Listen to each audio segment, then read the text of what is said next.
Don't place a trade based on what you're seeing in this video because there is no guarantees of making a profit in the market. It takes you a long time to become a good trader. So this video here is just to educate you to become a much better trader. And let me just share this with you here, okay? Let me go to Max here. And I want to share this with you here, right? Because I want to share something with you, right?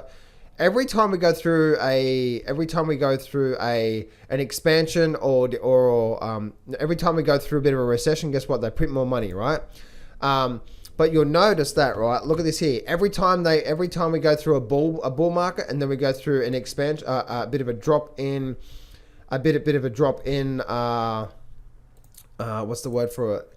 Every time we go through a recession, right, they have to print more money. But you'll notice that as the boom and bust cycles actually go through, you will start to see, we'll go red, right?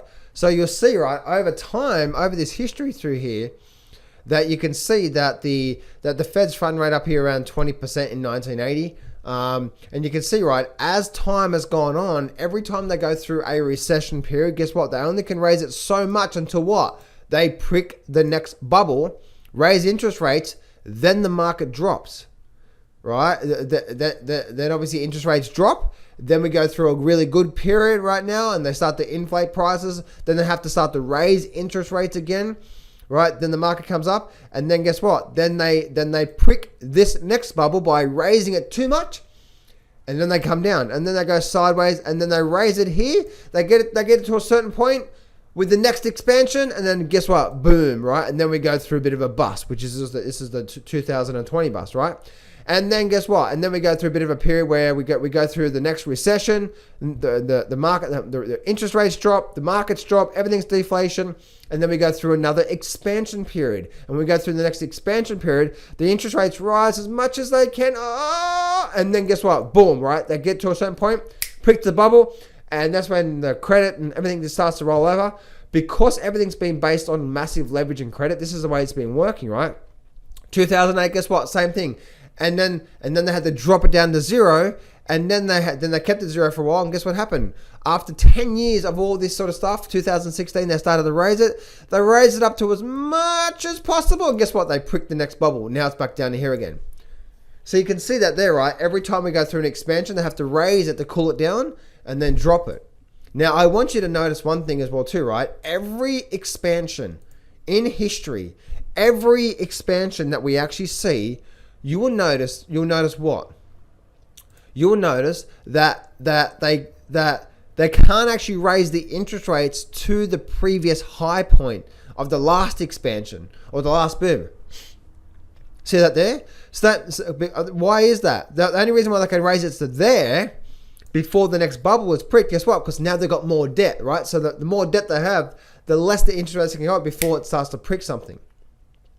No, and notice the interest rates go lower this time, right? So it actually goes lower than the previous time, but then it makes a lower high compared to the previous time. Why? Because it drops lower to boost the market. Then when the market starts to pick back up, everything's good for a period of time, they raise it and they get it to a certain point where the government can't take it anymore, and home loans can't take it anymore, and personal loans and all this other credit out there can't take it anymore, and they start to default, and guess what? Boom, they crack. Right? They crack, and we go through another what? A recession. Then they drop it down, and guess what? They drop it down to even a lower time, a lower level than the previous time. When they raise it up to the maximum point, guess what? They can't raise it. They can't raise it to nowhere near as much as they did last time through here, right? And then boom.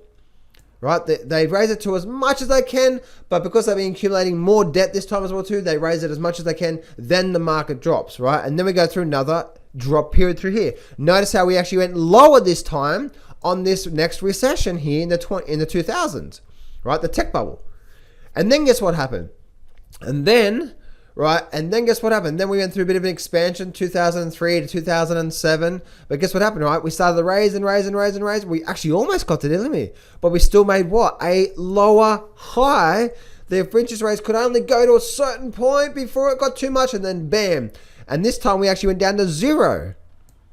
And then now, guess what? And then now the interest rates are rising and rising and rising to a certain point where they can't take it anymore. And then now they go, and now guess what? This was the 2018 sort of period. And then they raised it to a certain point, and then bam, now they're back down to zero.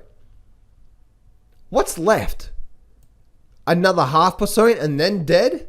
Do you see what I'm saying through here, guys? So this here is the reason why that the next expansion, along with the next forcing of rates having to be up, is going to be the death knell for a lot of things. It's going to be the death knell there. And that's where digital currency is probably going to come into play, New World Order and all that sort of stuff. Because there's nowhere to go, right? They keep lowering it, then they keep making it lower than the previous time to boost it, and they only can raise it to a certain point before they keep pricking these bubbles here. There's not much room left now, guys. And that's what I'm saying. Over the next 10 years, this is going to create devastation in the markets through here, right?